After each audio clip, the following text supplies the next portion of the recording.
84 के दंगों के नाम के तौर पे हम इनको जानते हैं। पंजाब के अंदर बहुत बड़ा मैसेकर हुआ। सरदार जी एक सिख साथी हमारे रोहतक के गांव के अंदर बचते बचाते पंजाब से आते हैं। बड़े कहते हैं कि आप किसी बाल काटने वाले भाई के पास जाइए। उनका पुत्र जो है थोड़ा बड़ा होता है और करीब 16-17 की उम्र में ही वो स्टूडेंट फेडरेशन ऑफ इंडिया के साथ जुड़ता है, क्योंकि लड़की अपना बचाव करने के लिए ट्रेन की गेट की तरफ आती है कि आते जाते लोग देखें, क्योंकि ट्रेन केवल 1.5 किलोमीटर टोहाना के स्टेशन से रह जाती है। स्टेशन के आसपास लोग होते हैं, क्योंकि लड़की रहती है आर्थिक श्रोतक, लेकिन उसके पेट पे लात से वार होता है, उसके मुंह पे घूसों से वार होता है, उसके हाथ पे चोट मारी जाती है और अंततः वो हाथ छूट जाता है। और आप में से कोई और जो है इस मुहिम को आगे ले जाए, इसलिए इसको हमने नाम दिया B2B परिवर्तन। आप उसको माँ बहन की गाली दे दीजिए, वो अपने आप जो है डाउन हो जाएगा।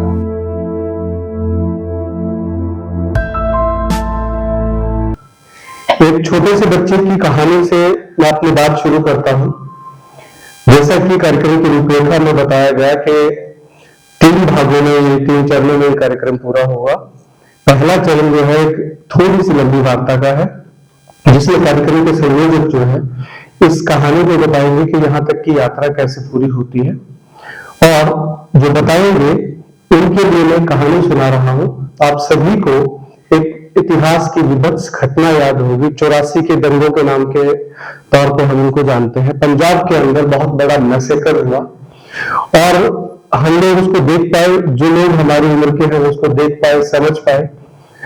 हमने रोहतक में भी ऐसा देखा कि किसी सिख भाई के गले में टायर डाल के आग लगाई गई और वो जलता रहा। हमारे खुद के जो शिक्षक थे उन्होंने अपने दोनों बच्चों के केस जो है वो कत्ल करवाने पड़े। ऐसी बहुत सारी घटनाएं पंजाब से लेकर पूरे भारत के अंदर हुई और उसकी परिणति के तौर पे अंतिम जो चीज हुई वो भारत की लौह स्त्री श्रीमती इंदिरा गांधी की हत्या के रूप में हम जानते हैं।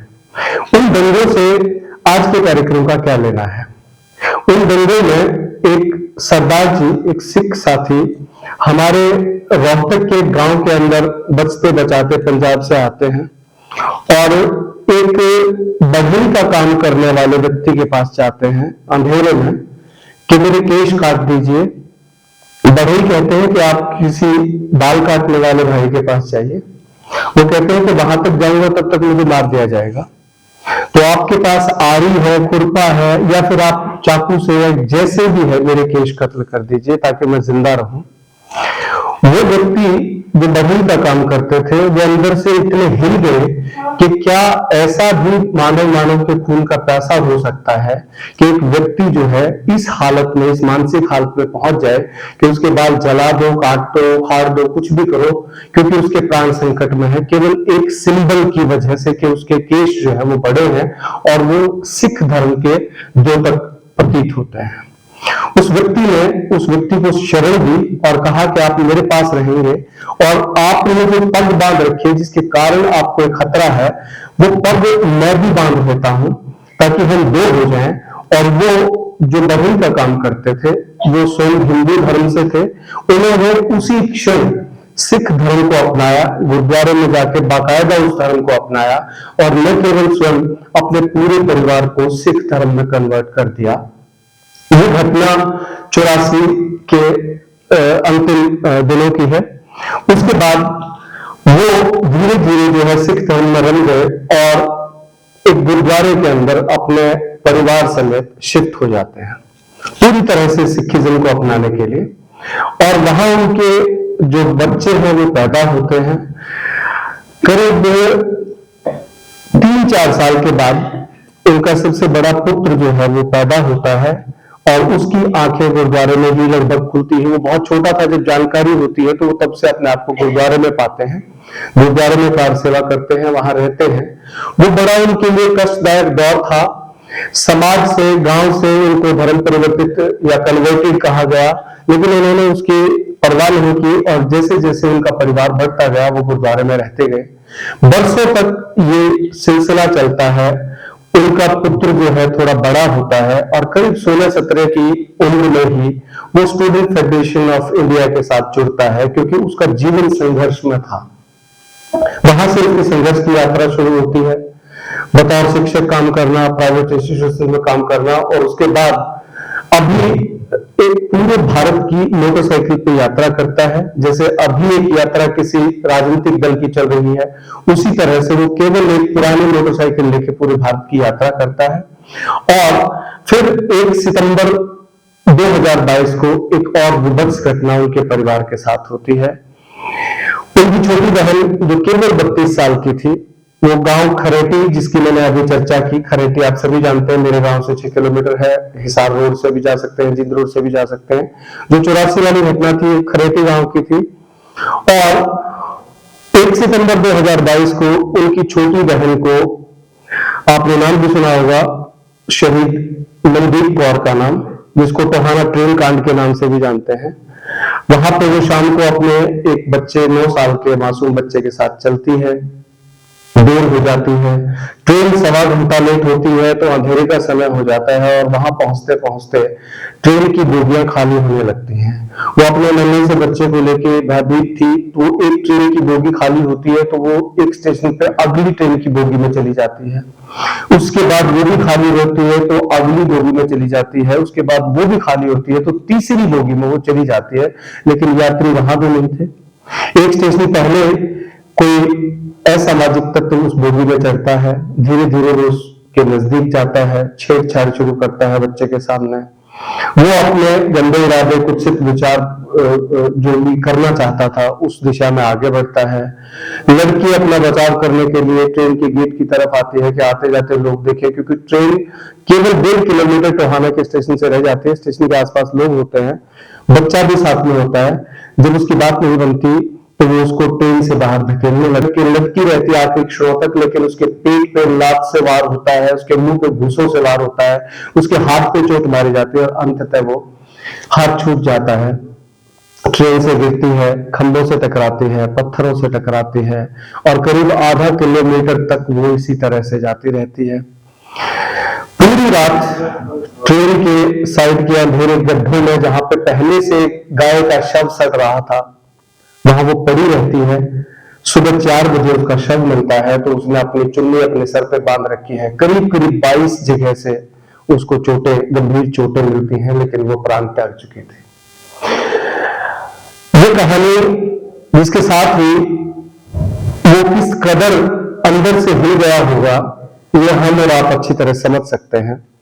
वो सारे काम छोड़ के इसी काम को जिंदगी में अपना मकसद बनाता है और इस दिशा में काम शुरू करता है, जिसमें सत्याग्रह होते हैं, जिसमें आंदोलन होते हैं, जिसमें कैंडल मार्च होते हैं, एक एक दर को खटखटाया जाता है।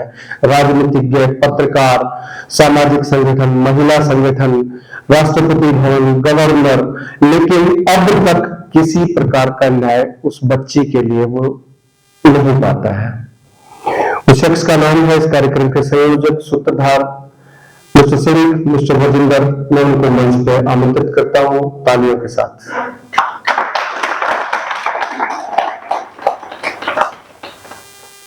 हमें लगता है आजकल का जो दौर चल रहा है, मंच बनाने का, मोर्चे बनाने का, राजनीतिक पार्टी बनाने का, टिकट की लाइन में खड़े हो जाने का, लेकिन हम दूसरा पक्ष अगर जानना चाहें तो भजिंदर की जो जिंदगी का मैंने एक पहलू बताया, उससे समझ सकते हैं कि कुछ लोग उस दुख को, उस पीड़ा को जीवन का रास्ता बनाते हैं, मार्ग बनाते हैं, और उसको खत्म करने का प्रयास शुरू कर देते हैं। दशरथ मांझी जैसे नाम हमारे सामने हैं, जो अकेले केवल अपने हाथों से पहाड़ को खोद के अपनी मृतक पत्नी को, आप समझिए कि जिस हालतों में वो जिस तरह से मृत्यु को प्राप्त हुई, उसके लिए वो वहां से रास्ता निकालते हैं, उस पर फिल्में बनते हैं। हमारा देश और ये दुनिया ऐसी है कि जब लोग खत्म हो जाते हैं संघर्ष के बाद, तो उनको मरणोपरांत पुरस्कार दिए जाते हैं, उनकी तस्वीरें लगती हैं, उनको शहीद के दर्जे दिए जाते हैं। लेकिन जब वो वक्त संघर्ष का था, वो जीवित था व्यक्ति, वो दर दर भटक रहा था, वो भूखा था, वो डरा हुआ था, तब उसका साथ देने के लिए कोई व्यक्ति नहीं आता है। इसी सोच से लेके भजिंदर ने हम कुछ लोगों के साथ बातचीत की कि मेरा जीवन अब यही रहेगा। लोग उसको राजनीतिकरण कहेंगे, लोग उसको पता नहीं क्या क्या कहेंगे, पैसे खाने की दुकान कहेंगे। ये केवल विमर्श का कार्यक्रम है, इसमें हम इसी तरह से अन्यत्र जाकर भी, जिले जिले जाकर, राज्य राज्य जाकर, सिर्फ वहां के जो व्यक्ति हैं, खासकर महिलाएं हैं, उनसे मुद्दों पर विमर्श करेंगे। विमर्श के बाद जो है कुछ नतीजों पे पहुंचेंगे, कुछ नतीजों पे पहुंचने के बाद कुछ निर्णय लेंगे, और उनमें से कुछ, मेरा ये मानना है कि अगर यहाँ अभी 70 आदमी है तो इसमें से 7 भी मिल जाए तो काफी है। वो महिलाएं मिले, वो पुरुष मिले जो आगे इस मुहिम के साथ खड़े रहेंगे, बिना किसी लोभ लालच, बिना किसी सर्टिफिकेट के, बिना किसी अखबार में नाम आने के, बिना मंच पे जगह पाने के, अगर वो इस तरह से अपनी जिंदगी का कुछ हिस्सा, कुछ समय इसके लिए देता है। खासकर महिलाओं को इसलिए चुना गया है कि ये उनके बारे में है, क्योंकि महिला के लिए सबसे बड़ी चीज उसकी अस्मत है, और उस अस्मत के कारण उसको जला के मार दिया गया, उसको काट के मार दिया गया, उसको कहीं दबा दिया गया। तमाम तरह की विभत्स घटनाएं हमारे सामने है। तो निर्भया का कांड है, चाहे वो कठुआ का कांड है, बहुत तरह के कांड है। तो मैं सीधे अपनी बात को खत्म करके ये मैं विजेंद्र जी की बैकग्राउंड के बारे में बात कर रहा था कार्यक्रम के। तो विजेंद्र जी, आपका स्वागत है, आप मंच पे आए हैं और ये कार्यक्रम आपने इस तरह से संयोजन इसका किया है, इसके लिए मैं पूरे हाउस की तरफ से आपका स्वागत करता हूँ। शुक्रिया डॉक्टर साहब, और शुक्रिया तमाम डिग्निटरीज। शुक्रिया इसलिए कर रहा हूं क्योंकि मैंने एक बार अपना बर्थडे मनाने का फैसला किया, 2011 के आसपास की बात है। तब मैंने कुछ लोगों को बुलाया, उसमें से 3 या 4 आए, है ना। तो आज जब बुलाने की बारी आई तो मैं पिछले 3 दिन से, यकीन मानिए कि मुझे ये था पता नहीं कितने आएंगे, मतलब जब उस बार ही नहीं आए तो आज जब मैं ये कार्यक्रम के लिए बुला रहा हूँ, वो भी दिल्ली से, यूपी से, पता नहीं कहाँ से, तो लोग आए। तो क्योंकि मैं इमोशनल सा बंदा हूँ थोड़ा सा, जब भी मुझे लगता है कुछ चीजें इस तरीके की तो जो है फिर मुझे ऐसी चुभती हैं थोड़ी सी चीजें। तो पर आए आप, दिल की गहराइयों से आभार कि जो ये मुहिम हम शुरू करने जा रहे हैं V2V परिवर्तन की, निश्चित तौर पे ये कहीं मैं ये नहीं दावा कर रहा कि हम एक दिन में सारी चीजें बदल देंगे या हम ही बदल देंगे, क्योंकि दोनों ही बातें जो है एक तरीके से मैं पैदा करते हैं इंसान के अंदर, और यहाँ मैं नहीं है, यहाँ हम हैं, और हम में भी हो सकता है कल फला या फला ना हो सकता है कि मैं कहीं हूं और आप कहीं हो, और आप में से कोई और जो है इस मुहिम को आगे ले जाए। इसलिए इसको हमने नाम दिया V2V परिवर्तन, विमर्श से व्यवस्था परिवर्तन। क्योंकि देखिए आज आप पूरा ओवरऑल सिनेरियो जब देखेंगे, पंजाब की तरफ आप देखेंगे, क्योंकि लंबे समय से वहां पे थोड़ा सा उत्तेजना का माहौल रहता है। जब से गुरु गोविंद सिंह जी ने खालसा पंथ की साधना की, तब से लेकर के एक लंबा दौर उन्होंने संघर्षों का जिया, और आज जब दोबारा से वहां पे कोई एक व्यक्ति आता है और आकर के 1984 के दंगों को बात करके और युवाओं से आह्वान कर रहा है कि हमें जो है दोबारा से हथियार उठा लेने चाहिए, हथियार चलाना शुरू करना चाहिए। तो जब उन्होंने लगातार फाइट कर चुका था डॉक्टर साहब, जब वो कैंडल मार्च था, चाहे वो धरने थे, प्रदर्शन थे, सत्याग्रह थे, भूख हड़ताल थी, तो शायद पिछले दिनों आपने सोशल मीडिया पे देखा होगा कि मेरे उस शब्दों में भी वैसा सा सीन आने लग गया था कि भाई अपराधियों को अब उसी तरीके से हमें सजाएं देनी शुरू करनी चाहिए, अब न्याय नाम की कोई चीज बची नहीं है, तब वो सही दिशा देता है। तो वो अर्जुन को जो है कृष्ण वाकई में मिले हुए हैं। जब तक मैं अपने रास्तों को भटकना शुरू करता हूँ, तब तक वो दोबारा से मुझे लाइन पे लेके आने की कोशिश करते हैं। मैं नहीं कह रहा कि मैं अर्जुन हूँ, वो बुलाने जो है वो कृष्ण ही है, परंतु दिशा दिखाने का जो काम बिल्कुल सेम तरीके से हो रहा है। तो इसलिए इन शब्दों का मैं इस्तेमाल कर रहा हूँ। तो इसलिए प्लीज भावनात्मक मत लीजिएगा कि फलाने को फलाना कह दिया। तो उन्होंने दोबारा से मुझे चेक आउट किया कि भाई हम लोकतंत्र के अंदर रह रहे हैं, और लोकतंत्र के अंदर अगर हम तानाशाही या फिर जो है कोई क्रूरती लेके आएंगे तो निश्चित तौर पे उससे बड़ा हिस्सा आपसे दूर हो जाएगा। क्योंकि लड़ने की क्षमताएं जो है सबके अंदर नहीं है, मारने की क्षमताएं सबके अंदर नहीं है। हाँ, जो विचार है, जो हमारी न्यायपालिका है उसको ठीक तरीके से हम इस्तेमाल करेंगे, यानी कि विचार के द्वारा उस न्यायपालिका के अंदर हम लगातार जद्दोजहद करेंगे, तो शायद चीजें कुछ बदली जा सकती हैं। तो तब जो है वो विचार त्याग करके, त्याग तो शायद मैं भी शायद जल्दबाजी होगी, क्योंकि हो सकता 2 दिन बाद फिर दोबारा दिमाग में वही कीड़े आए कि आज ये सेमिनार किया, कल इनमें से कोई भी मेरे साथ नहीं चल रहा है, और चौथे दिन में फिर कहूँ ना जी मैं तो जो है उस दरिंदे को मारने निकल रहा हूँ या किसी और को मारने निकल रहा हूँ। मैं इसे त्याग तो शायद जल्दबाजी है, परंतु निश्चित तौर पे इस कार्यक्रम को हम जन जन तक जितनी भी क्षमताएं हैं उनका भी हम 100% और मैक्सिमम करके तो ले जाने का इसको प्रयास करेंगे।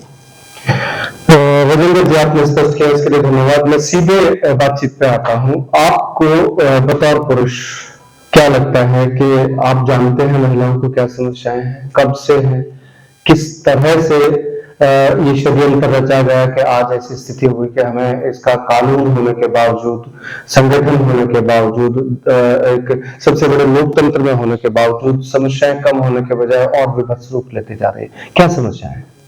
सर देखिए, सवाल आपका थोड़ा सा सीधा भी और थोड़ा सा टेढ़ा भी है, क्योंकि आजकल समस्याएं जो है वो भाई की भाई नहीं जानता है, पत्नी की पति नहीं जानता, या पति जो है पत्नी की नहीं जानता है, क्योंकि एक दूसरे के साथ साझा करना आज के टाइम पे अपना आपको कम आंकना माना जाता है। तो इसलिए समस्याएं जो है किसको क्या है वो तो नहीं दिखाई देती, परंतु जब ओवरऑल सिनेरियो हम देखते हैं तो उस ओवरऑल सिनेरियो में हम ये पाते हैं कि जो महिलाएं हैं वो सदियों से, एक तो कह देना होता है कि सदियों से जो महिलाएं प्रताड़ित होती आई हैं, जिस तरीके से आज के टाइम में फेमिनिस्ट इसका इस्तेमाल करते हैं, परंतु अगर ओवरऑल हम स्टडी करेंगे तो प्राचीन काल से, मैं बिल्कुल जिम्मेदारी के साथ ये चीज कह रहा हूं कि माता सीता जी को जब वो गर्भावस्था में थी और उनको राम जी कहते हैं कि भाई नहीं, तुम पुरुष के पास रह के आई हो, तो तुम्हें जो है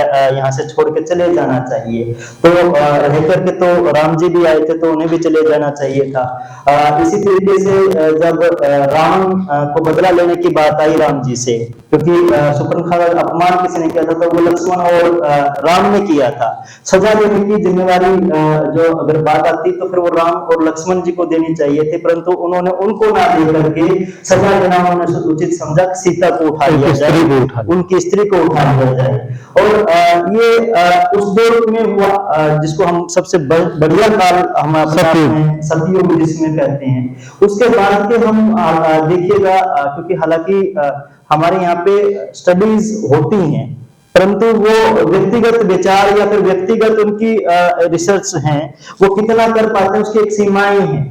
तो जब हम लंबा गहराई के अंदर जाएंगे तो उसके ऊपर ज्यादा सा कुछ महिला पक्ष के ऊपर लिखा हुआ आपको नहीं मिलेगा, परंतु हमें ये जरूर दिखाई देता है कि सल्तनत जो काल रहा है तब से जब एक राजा दूसरे राजा को डाउन करता था, उसको हराता था, तो ना केवल वहां की चीजों को वो जीतता था, लूटता था, मतलब धन संपदा को, बल्कि उनका मान मर्दन करने के लिए वहां की जो महिलाएं थी, वहां की जो लड़कियां थी, उनको भी वो साथ उठा करके ले जाते थे, उनके साथ रेप, उनके साथ बलात्कार, वो सारी चीजें करते थे ताकि वो जिंदगी में, क्योंकि वो आदमी जो अर्थ है वो तो दोबारा से कमा सकता है, परंतु जो मान है वो एक बार गिर गया तो उसके बाद जो वो ऊपर उसका नहीं उठ सकता।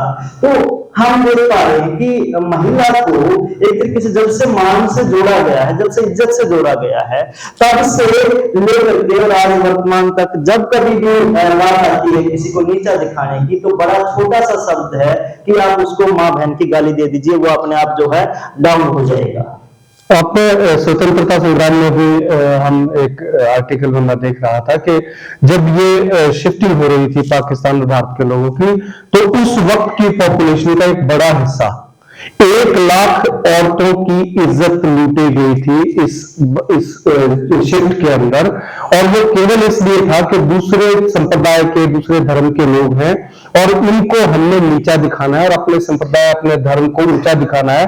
तो उस दौर में जब ये भारत पाकिस्तान का विभाजन हुआ, 1 लाख से अधिक तो रिसर्च के आंकड़े बताते हैं, अनरिपोर्टेड बहुत सारे, इससे ज्यादा मैं मानता हूं, तो लाखों की संख्या में मानवर्धन जो है स्त्रियों का किया गया कि एक देश दूसरे देश के नागरिकों को कम दिखाना चाहता है। जैसा आपने बिल्कुल सही कहा कि उस वक्त का आज भी देख लीजिए, सामाजिक वर्ग जो संघर्ष करते हैं, उच्च वर्ग है, आप यहाँ नहीं अभी ठीक ठाक है, आप बिहार और उत्तर प्रदेश के इलाकों में देख लीजिए, आप झारखंड में देख लीजिए, वहां जो सामंती लोग हैं अब भी जो है, जो वंचित वर्ग के लोग हैं, उनकी बहू उनकी बेटियों को उस तरह से उठाते हैं। ये वही देश है जहां पे वंचित वर्ग की महिलाओं को चुन्नियां और छाती को ढकने का भी हक नहीं दिया जाता था।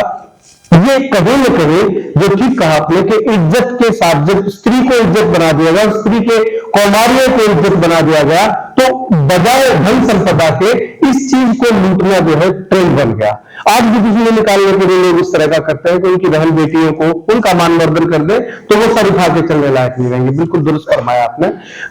आज का जमाना जो है ये पुरानी बात हो गई है। आज के जमाने में आप किस तरह की समस्याएं नहीं देखते हैं, जो मुझे तो लगता है कि 10-20 साल पहले वो समस्याएं नहीं थी। एक नए तरह का उत्पीड़न शुरू हो गया है। आप घर में 7 तालों में बंद है, केवल अपने फोन के साथ है, आप उत्पीड़ित हो रहे हैं, आपके साथ कामुकता की बातें की जा रही है। इसके बारे में आप क्या कहना चाहेंगे? नहीं, बिल्कुल आप सही जगह पे पहुंचे हैं कि वर्तमान काल में जब टेक्नोलॉजी का जमाना है, हालांकि मैं एक चीज और जोड़ दूं कि जब काल बदलते हैं, समय बदलता है, परंतु तरीके नहीं बदलते हैं। आपने 47 का जिक्र तो किया, परंतु 2002 ज्यादा दूर नहीं है। गोधरा कांड हम सब जानते हैं, बिल्किस बानो को हम सब जानते हैं, महिलाएं के साथ जब वो दंगे हुए उस टाइम क्या हो सब जानते हैं। मुजफ्फरनगर के जो दंगे होते हैं उनके बैकग्राउंड में किस तरीके से महिलाओं को प्रताड़ित किया 2000 से ज्यादा रेप सब हम जानते हैं। तो मतलब समय बदलता है, परंतु महिलाओं के साथ वो तरीका जो है वो कभी नहीं बदलता है। हाँ, आज तरीका बदला है। तरीका ये बदला है कि अब जो दरिंदा है उसको असल जो है वो रेप करने की जरूरत नहीं पड़ती है। उसको जो है सोशल मीडिया से सिर्फ आपका फोटो उठाने की जरूरत पड़ती है। वो फोटो उठाता है और किसी जो है एक एक्ट्रेस का जो है बाकी की बॉडी वो उठाता है और उसके साथ जो है उसको फोटोशॉप करता है और सोशल मीडिया पे उसको वो प्रसारित कर देता है। और ना तो वो प्रसारित करता है बल्कि उस बच्ची के पास, उस परिवार के पास भी उस फोटो को भेजता है, जिससे जो है हम देख रहे हैं कि आए दिन, अब सोच के देखिएगा कि जिस परिवार की बच्ची के पास वो फोटो पहुंचेगी, हालांकि वो नहीं है, परंतु फेस जो है वो दिखाई जब दे रहा है उस फोटो के अंदर, उस वीडियो के अंदर, तो वो उस परिवार पर, उस बच्ची पर क्या बीतती है।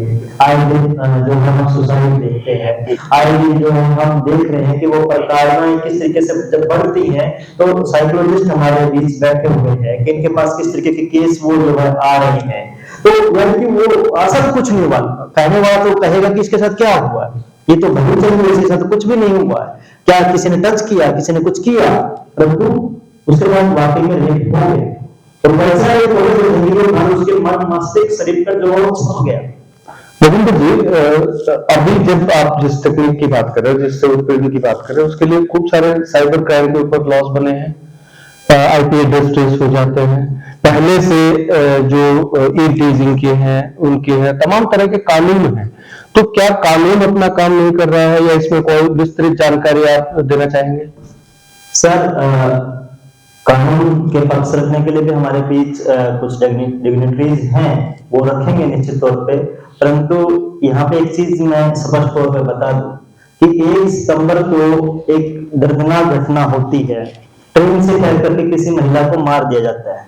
वो देखने को सिर्फ वो एक घटना है, उससे पहले उसी ट्रेन के ऊपर 2 महिलाओं को और 2 महीने के अंदर मारा गया। जब वो मैंने फाइट स्टार्ट की तो वो परिवार मेरे पास आए कि जी आप अपनी लड़ाई लड़ रहे हैं तो साथ में प्लीज हमारे लिए भी लड़िए। तो मैंने कहा कि जी आप अपनी लड़ाई क्यों नहीं लड़ रहे? तो मैंने कहा कि जी हम कहाँ लड़े, हमें तो नहीं पता कि हमें कहाँ जाना चाहिए, किससे न्याय मांगना चाहिए। हम जब बोलना शुरू करेंगे, हम न्याय के लिए बोलेंगे, तो बहुत बहुत दूर की तो बात दूर है, हमारे आसपास के लोग हमारे ऊपर लांछन लगाना शुरू करेंगे। तो मैं मूल भावना में आना चाहता हूँ कि हमारे यहाँ जो कानून है, आज कानून जो लिखे बैठे हैं उनके अलावा कितनों को पता है फलानी चीज का कानून क्या है। हमारे जो दूर दराज के गांवों के अंदर जो लोग बैठे हैं उनको कितना पता है कि हम कहाँ जाकर के न्याय मांगे, और न्याय मांगेंगे तो क्या न्याय उसको उसी रूप में मिलेगा। अभी हम कुछ देर पहले बिल्किस बानो का जिक्र करके गया कि सबने देखा कि उसका रेप हुआ, उसके पेट में छुरा मार करके जो है बच्चे को निकाल दिया गया, और उसके अब जो जब चुनाव आता है तो चुनाव के समय पे उन दरिंदों को बाहर निकाल करके वोट की खेती की जाती है ना। तो कानून है, हमें कानून के दायरे में रहकर के ही लड़ाई की लड़नी है, परंतु अगली चुनौतियां जो हम समाधान वाले पक्ष पे जब बात करेंगे तो जरूर उससे भी बात करेंगे, और जब हमारे बगल के जो साथी हैं वो भी उस पर जिक्र जरूर करेंगे। तो हमें नहीं बोलना चाहिए कि जो कानून है वो सबको नहीं पता है, और न्याय जो है जो हमारे बहुत सारे शिक्षाविद कह चुके हैं कि कानून पाना इतना आसान भी चीज नहीं है, वो बहुत खाला जी का घर नहीं है कि भाई कोई भी आए और पहुंच जाए, जो है सारी चीजें ठीक हो जाएंगी। उसके लिए बहुत जूतियां घिसनी पड़ती हैं। जब हम पर्टिकुलर मंदिर कोर्ट के केस पे ही मैं करूं बात, तो आप देख रहे पिछले 3 महीनों में मैंने कोई दर छोड़ा नहीं है, कोई तरीका छोड़ा नहीं है जिससे जो है उनको चैलेंज ना किया जाए। परंतु एक सिंगल जो है हमारी जो विधान पालिका का व्यक्ति है वो उसके ऊपर बोलने को तैयार नहीं है। तो सोच के देखिए कि जो सिंगल व्यक्ति है, जो जिसके आसपास कोई नहीं है, जिसको पता ही नहीं मैं जाऊं कहां, तो वो क्या करेगा। तो आपका कहने का मतलब है कि कानून जो है उच्च वर्ग के उस कुएं जैसा है गांव में, जिसके नजदीक होते हुए भी जो सो कॉल्ड निम्न या वंचित वर्ग है उसको पानी उपलब्ध नहीं है। तो the law is not accessible दो इट इज देयर। तो इस पे जैसा कि विजेंद्र जी ने बताया, हमारे साथ कानून के जानकार हैं, एक्सपर्ट हैं, इसी कोर्ट से हैं, वो इस पे विस्तार में चर्चा रखेंगे, क्या प्रावधान है और क्यों कानून तक पहुंच हमारी नहीं है और क्या इसके समाधान से बात करेंगे। लेकिन सामाजिक तौर पर एक लेमैन के लिए आपने अभी समाधान की बात की, तो आपके जहन में कुछ रहा होगा कि हम इस तरह का कुछ करेंगे या इस तरह से लोगों को ये करने के लिए प्रेरित करेंगे। वो ऐसे क्या समाधान है, क्या उनमें उनकी तरफ आप चलते चलते कोई इशारा करना चाहेंगे? सर, मैं समाधान से आने से वो बुलाई इस मकसद से है कि एक दिमाग जो है वो इनफ नहीं होता है, वो कभी अच्छे की तरफ बढ़ेगा, वो कभी बुरे की तरफ बढ़ेगा, उसको जो सूट आएगा वो ऐसा करता जाएगा। इसीलिए अक्सर जो है संगठन मंच की जरूरत पड़ती है, और ये संयुक्त जनशक्ति मंच भी इसीलिए बुलाया कि ताकि जब कोई इधर चलना शुरू करे तो वो वापस बाकी के लोग उसको खींच लेते हैं। अब मैं वापस वो पीढ़ी पे आता हूँ कि हमें जो दिखाई देता है कि एक बच्चे के साथ, एक महिला के साथ रेप हो गया, उसकी इज्जत का जो है मान मर्दन हो गया, हम उसको उतने तक सीमित कर लेते हैं। मैं थोड़ा सा जो है टेढ़ा हूँ, टेढ़ा इसलिए कि आपने जिक्र किया था कि भाई मैं एसएफआई में मैंने काम किया, उसके बाद डीवाईएफआई में भी किया, बहुत सारे संगठनों में काम किया। तो अक्सर जो है जो महिलाएं थी, जो बच्चियां थी, उनका विश्वास ये था कि ये भाई या फिर ये सर जो है जो बात इन तक पहुंचेगी वो कहीं नहीं जाएगी। तो इसलिए उन्होंने बहुत सारी चीजें मेरे को बताई अलग अलग टाइम पे।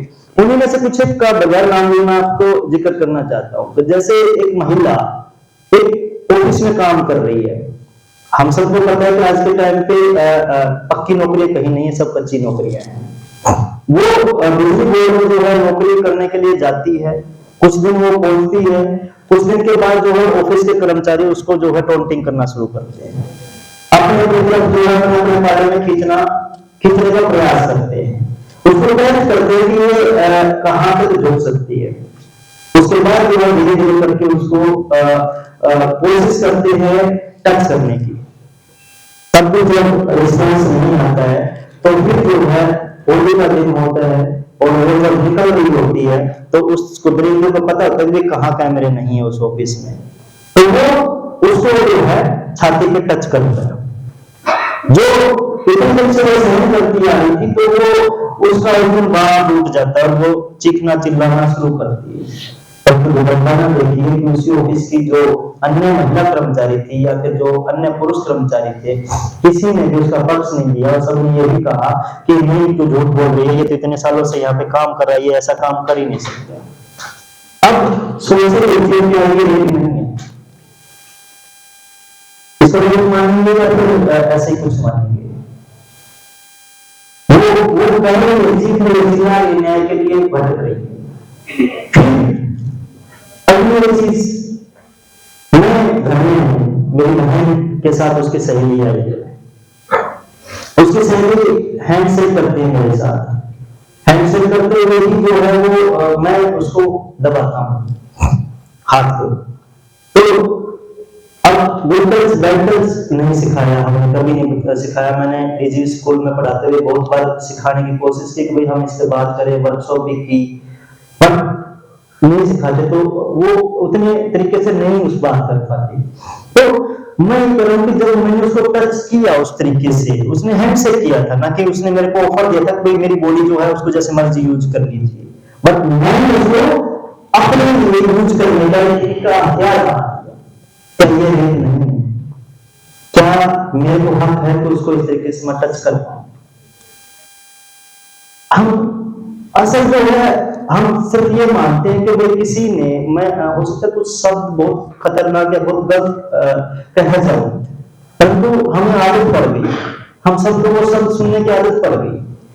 पिता जो है अपनी बच्ची के सामने जब गालियां दे रहा है तो वो शब्दों का इस्तेमाल कर रहा है, वो लिंग का भी इस्तेमाल कर रहा है, वो योनि का भी इस्तेमाल कर रहा है, वो सब चीजों कर रहा है। तो अब सबसे छोटी चीज जो मैं यहाँ पे बात जो करना चाह रहा हूँ कि जब हम पुरुष अपनी जगह को खुजलाते हैं कहीं पे भी, दाएं बाएं पता नहीं कहाँ, जहां भी खड़े होंगे, क्या हमें कॉपीराइट मिल गया कि भाई हम कहीं पे भी शुरू हो जाते हैं? सबने देखा होगा ना? क्या हमें खराब लगता है? लगता है ना खराब, पर क्या कभी कह पाती हैं हम? नहीं कह पाती। तो आप कहना ही चाहते हैं कि माइक्रोवेव हर मिनट हर जगह हर तरह से हो रहे हैं? मतलब महिला के दिमाग में घुसेड़ा जा रहा है कि भाई हम कुछ भी करेंगे, तुम जो है इसके खिलाफ बोल नहीं सकती। ये जो चीजें हैं मैं कचोटती हैं, मतलब मैं कई बार सोचता हूँ, मुझे कई बार घिन आती है कि यार ये क्या, मतलब ये महिलाएं हैं, क्या उनको किसी भी तरीके से आप इस्तेमाल कर सकते हैं? मतलब यानी कि हमने ये अपने दिमाग के अंदर बना लिया। क्या आपको लगता है कि सोची समझी रणनीति से डरा के दबा के रखने की कोई बात है, षड्यंत्र जैसी? मैं आपको याद दिलाता चलूं कि कमला दास एक बहुत प्रॉमिसिंग राइटर है, वो एक आर्टिकल मैंने उनका पढ़ा, द मैस्कुलिन स्पेस, उसमें बहुत तफसील से वो बताती हैं कि किस तरह गांव के माहौल में महिलाओं को अनभिज्ञ रखा जाता है, उन तक जानकारियां नहीं पहुंचती, उनका एक्सपोजर नहीं होता। वो बताती हैं कि घर के अंदर ही बैठक उसी घर का एक हिस्सा है, लेकिन बैठक के अंदर जब कोई पुरुष होगा, बाहर का पुरुष होगा, उनके घर के पुरुषों के साथ कोई बैठे होंगे, तो वो उसकी एंट्री पानी देने के लिए भी नहीं है। वो सुबह अंधेरे में या शाम को उसकी सफाई करती है और उसके बाद उस कमरे में बैठक में वो एंटर नहीं करती है, ताकि वहां जो पुरुषों की राजनीति की बात होती है, समाज नीति की बात होती है, विज्ञान की भी होती है शायद, उस स्पेस से उसको जानबूझ के कट किया गया है। उसके बाद वो चौपाल के पास से जाएगी तो चौपाल से विजिट करके निकलेगी, चौपाल पर चढ़ेगी नहीं। तो वो तमाम ऐसी छोटी चीजों की, घरों में हम गांव में देखते थे अंदर वाले घर और बाहर वाले गेट, तो उनके अंदर उनको सीमित, ये एक षड्यंत्र लगता है। और मैं इसमें थोड़ा सा ये कहूं कि समाज के ठेकेदारों का बनाया हुआ तंत्र है कि उस महिला को फिर आप बाद में कह सके तू चुप हो जा, तू जानती क्या है। कभी ये सवाल पूछा जाए कि मुझे जानने क्या दिया है, मेरा एक्सपोजर कब हुआ, जिसे मुझे जानने दिया कि बच्चे को कैसे पाला जाए, जिसे मुझे जानने दिया कि सब्जी स्वादिष्ट कैसे बने, कपड़े साफ कैसे धुले, घर साफ कैसे रहे, वो तो मैं एक्सपर्ट में जानती हूँ, तुमसे ज्यादा जानती हूँ। इसका मतलब मैं इडियट तो नहीं हूँ। अगर मुझे वो एक्सपोजर दिया होता तो मैं वो भी तुमसे बेहतर जान सकती थी। तो ये इतनी छोटी बात है, इतनी छोटी बात है कि बैठक में न जाने देना, चौपाल में न जाने देना, ऐसे और प्रोसेसेस हैं उनके अंदर न जाने देना, अखबार न पढ़ने देना। मैंने पढ़ी, मुझे एक महिला और उसके पति की बातचीत में देखा कि महिला ने जैसे ही डेली सोप हटा के, सास बहू का सीरियल हटा के न्यूज पे 1 मिनट रखा तो तक के इलेक्शन लड़ेगी, न्यूज देखने लगी। ये दबाने का षड्यंत्र नहीं है क्या? कि उस तक जानकारियां ना पहुंचे, कहीं उसको डर है पुरुष को, कहीं वो हमसे आगे ना निकल जाए, वो एक्सपर्ट ना हो जाए, वो अधिकार ना जान ले। तो शायद इसी तरह की बात आप कह रहे हैं। सर आप जब दबाने की और उसकी बात कर रहे हैं तो सोचिए कि चाउमीन गोलगप्पे, यानी कि जो महिलाएं पसंद कर रही हैं, जब लोगों को पता चलता है बड़े तबके को कि भाई ये चीजें इनको पसंद आ रही हैं, तो वो उसमें भी जो है वो टैबू लगाने की कोशिश करते हैं, मतलब कैप लगाने की कोशिश करते हैं। आपने खातों का मैंने किसी ने खा पंचायतों से भी बुलाया था, परंतु वो नहीं आए। चंचल जी आए हैं। चंचल जी आए, थैंक यू जी। तो खा हमारी खा पंचायतों ने फैसला सुनाया कि जी महिला लड़कियों में इसलिए शारीरिक उत्तेजनाएं बढ़ रही है क्योंकि ये चाउमीन खा रही है। अब सोचते देखिए कि वो कितने कितने मतलब वो खाने पे भी आपके रोक लगा देना चाहते हैं। वो कहते हैं कि आप पहन रहे हैं इसलिए मर्द जो उत्तेजित हो रहे हैं, पर आपके पहनावे पे भी आप जो है रोक लगा देना चाहते हैं। परंतु मैं पूछना चाहता हूँ, अब वो जो बेचारी गरीब सी महिला जो सही तरीके से कपड़े भी उसके शरीर पे नहीं है, परंतु उसके बावजूद भी वो अपने 2 साल की बच्ची को, और 2 साल की को सिर्फ 2 महीने की बच्ची को भी कुछ छुपाने की कोशिश कर रही है, पर वो छुपा नहीं पा रही है क्योंकि धीरे नोचने के लिए तैयार बैठे, कैसे वो थोड़ी सी दूर हो और उसको वो जो है नोच पाते। अभी कांड हुआ भी था छोटी सी बच्ची के साथ। तो मैं कई बार सोचता हूँ कि भाई जब ये 80 साल की बुजुर्ग हो, चाहे वो 2 साल की हो, चाहे 2 महीने की हो, ये कपड़ों की बात करते हैं, ये उत्तेजना की बात करते हैं, ये पता नहीं किस किस की बात करते हैं। बहुत सारी रिसर्च जो है आपने देखी होगी कि महिलाओं में जो है शारीरिक बायोलॉजिकली जो है वो जरूरत ज्यादा है, परंतु मैं कह रहा हूँ कि वो जरूरतें उनको ज्यादा है, या फिर जो है उसको वो अपना अहम ऊंचा रखने के लिए, वो दूसरे को नीचा दिखाने के लिए इन शब्दों का इस्तेमाल करना ज्यादा जरूरी है। महिलाओं के लिए तो नहीं लिखा हुआ कहीं पे दीवारों के ऊपर जगह जगह पे कि शारीरिक उत्तेजना बढ़ाने के लिए संपर्क करें, फलानी दवाई खाएं, उसको भी लिखा हुआ है, क्यों लिखा हुआ है? मैं एक चीज कह रहा हूं कि 7 साल की बच्ची है, मेरी छोटी सी बेटी है, बहुत सारे लोग कहते हैं तो पागल हुआ कर रहा है, तो धक्के खा रहा है, आराम से घर बैठ अपनी नौकरी कर, कुछ और कर, नहीं कुछ भी करता तो घर में चुपचाप पड़ा है, धक्के तो कम से कम मत खा। पता नहीं किसकी स्थिति बिगड़ रही है, मेरे भाई का फोन आ गया, बोला कि यार आस पड़ोस से नहीं क्या रहा है, तेरा भाई तो जो है टिक के नहीं बैठा, रोज फेसबुक पे फेसबुकिया हो गया, मतलब इसी की से। मैं कह रहा हूँ कि भाई तेरे को शायद मेरे 7 साल की बेटी नहीं दिखाई देती, कभी तो किसी को खोया है, परंतु अगर उसको खोना पड़ा तो शायद मैं तो जिंदा नहीं बच पाऊंगा। तो जिंदगी देखो इस धरती पे जो आया वो अमर नहीं है, उसको जाना सबको है, परंतु ऐसी मौत कि पल पल इंतजार करना कि कोई कब मौत आएगी, कब जिंदा रहना है, उसके बीच डोलते रहना, वो वाला जो सीन है, मैं जब भी सोचता हूँ तो मेरे रोंगटे खड़े हो जाते हैं। क्योंकि मंदिर की ओर जब ट्रैक पे पड़ी रही 8 साढ़े 8 बजे ट्रैक के ऊपर गिर गई, और गिरने के बाद जो है उसको ढूंढना शुरू किया होगा, लोग उस ट्रैक के ऊपर से निकले, हर बार उसके दिमाग में आया होगा कि कभी कोई भेड़िया दोबारा से ना आ गया हो, कई बार उसके दिमाग में आया होगा कि कहीं कोई मुझे बचाने ना आ गया हो। तो वो पोस्टमार्टम रिपोर्ट बता रहे 4 घंटे तक वो जिंदा थी। 4 घंटे तक मौत का इंतजार करना, बचने की उम्मीद करना, दोनों चीजों के बीच ढूंढना कितना मुश्किल रहता होगा। चलिए वो एक पक्ष है, परंतु रेप वाले जब पक्ष में जब आप कह रहे हो कि महिला को की शारीरिक जरूरतें ज्यादा है, तो दूसरी चीज मैं सोच रहा हूँ कि जब शारीरिक जरूरतें ज्यादा हैं तो क्या शारीरिक जरूरतें इतनी है कि आप उसके शरीर के अंदर बोतल, पत्थर, पत्थर, ये सारी चीजें डाल दो, क्या उसकी शारीरिक संतुष्टि कर रहे हो, या उसको प्रताड़ित कर रहे हो, या उसको मार रहे हो, या उसको क्या कर रहे हो? क्या हो रहा है? इसलिए मतलब मैं साफ शब्दों में कह सकता हूँ कि वो तब जो है अपनी जरूरतें पूरी नहीं कर रहे थे, वो दूसरे की जरूरतें पूरी नहीं कर रहे थे, वो अपने जो मान है उसको ऊंचा कर रहे थे, दूसरे को जो है नीचा दिखाने के लिए किसी हद तक जाने के लिए तैयार हो गए।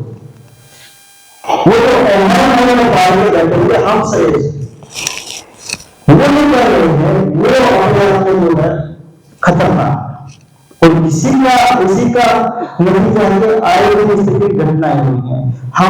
मैं यहाँ पे साफ कह रहा हूँ, पूरी जिम्मेवारी के साथ कह रहा हूँ, हो सकता है मुझे बहुत सारे लोग धमका के लिए चले जाए कि भाई हम शायद मशीन हो गए हैं। आए दिन जो है अखबार में, टीवी में, कहीं पे भी हम देखते हैं कि भाई फलां जगह पे रेप हो गया, अगले पेज पर देखते हैं कि जी फलानी जगह पे महिला के साथ छेड़छाड़ हो गई, तीसरे पेज पे हम देखते हैं कि बच्ची को उठा लिया गया, चौथी जगह पे हम देखते हैं कि जी मानव तस्करी हो रही है। हम सिर्फ पेज पढ़ते हैं, हम चैनल बदलते हैं, परंतु हालात नहीं बदलते। ऐसे ही होता है लोग। तो इसका मतलब हम देख करके, जैसा हमें सिखाया गया कि हमारे घर में कितनी बड़ी ट्रेजेडी हो जाए तब भी हम खामोश रहने वाले करना होगा, ना कि एक मशीन की तरह से एक निकाला, दूसरा निकाला, तीसरा निकाला, चौथा निकाला, ऐसे नहीं। कहीं पे हमें दिखाई देगा कि रेप हुआ, उसके साथ खड़े होकर के देखिएगा एक बार, उसको उसकी जगह पे अपने आप को रख के देखिएगा एक बार, तो अंदर से शायद मैं कह रहा हूं कि आपको फील होगा कि वो रेप उसके साथ नहीं, वो आपके साथ हो रहा है।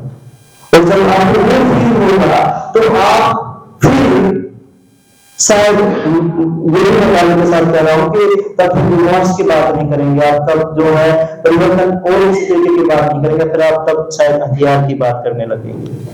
तो जब आपके आसपास लोग आपको दोबारा से खींचने वाले होंगे तो आपको कहेंगे कि नहीं, हम जो है इसको हथियार से नहीं बल्कि विमर्श से चीजों को ठीक करने की कोशिश करेंगे। तो शुरुआत मेरे को जो सबसे पहले लगती है, तो एक तो है गाली वाले लोगों को रोकने की। हमें शुरुआत जब भी कोई नया बेटा दिखाई दे, जब वो सलाम का बाप बेटा दिखाई दे, उसको नहीं रोकिए। अगर गाली देना शुरू है तो कभी दूसरों की भी कोई गाली बना के दिखाइए ना, बनाइए। Thank you, thank you, thank you. मतलब मैं कभी भी आप कभी लगे तुम्हें गाली देता है, गाली याद नहीं है, तो याद कीजिएगा, आप कभी बैठ के आराम से सोच के देखिएगा, कोई गाली है ही नहीं, मतलब पुरुषों या किसी और, टोटली महिला होगी, टोटली ये चीज करनी पड़ेगी। उसके बाद समाधान की जब बात कर रहे तो कानून के पक्ष भी रखेंगे, बट हमें कानून के भी ज्यादा से ज्यादा, बाबा साहब भीमराव अम्बेडकर ने लिखवा तो दिया, परंतु लिखने के बाद पढ़ने की बारी आई तो हमारे कुछ साथी बैठे हैं जो शिक्षा की जरूरत में अलग जगह आई। 90-92 में जो एक दौर चला शिक्षा का, पीछे अविनाश जी भी बैठे हैं, तो टाइम तक रोज शिक्षा पे काम करते रहे, परंतु वो शिक्षा भी पहुंच गई, परंतु शिक्षा पहुंचने के बाद जो कानून के पक्ष हैं वो नहीं पहुंचे, उसको पहुंचाने की जरूरत है। उसके बाद जब शिक्षा ये बोल रहे थे कि हमें कानून, कौन सा कानून कहां से लेना चाहिए, उसके बाद अगली जरूरत पड़ेगी समाधान में कि हम संगठित हो जाए, संगठित भी अकेले महिलाएं ना हो। हालांकि जब मैं महिलाओं के अकेले की बात कर रहा हूँ तो मैंने आज कल रात को एक पोस्ट भी डाली थी कि किसी ने मेरे को कहा, किसी ने क्या, कई लोगों ने कहा कि भाई पुरुष होकर के महिलाओं की जिम्मेदारी को उठाया कर रहा है, कि सुरक्षा के सेंटर पे ही क्यों घुसा हुआ है, महिलाएं नहीं जिम्मेदारी लगे वो महिलाओं के लिए। तो तुमने कहा कि भाई ये क्या नाम रहा है, इसमें तुम्हें भी कर सकता है को की बात आई, शिक्षा की बात आई, स्वामी दयानंद सरस्वती जी, इन लोगों ने जिम्मेदारी नहीं पड़ी, यानी कि जो प्रताड़ना दे रहा है, अगर उन्हीं में से कोई व्यक्ति आकर के सामने खड़ा होकर के जब रोकने की बात करेगा तो चीजें बदलती हुई नजर आएंगी। वरना तो जब बार बार रेप की बात आ रही है, तो रेप तो इसमें भी है कि भाई पत्नी जो है लाख रुपए कमा के ला रही है, पति आते ही कहता है ये क्रेडिट कार्ड एटीएम जो है जो भी कुछ है मेरे को पकड़ा दे, और खाना कहाँ खर्च करना है वो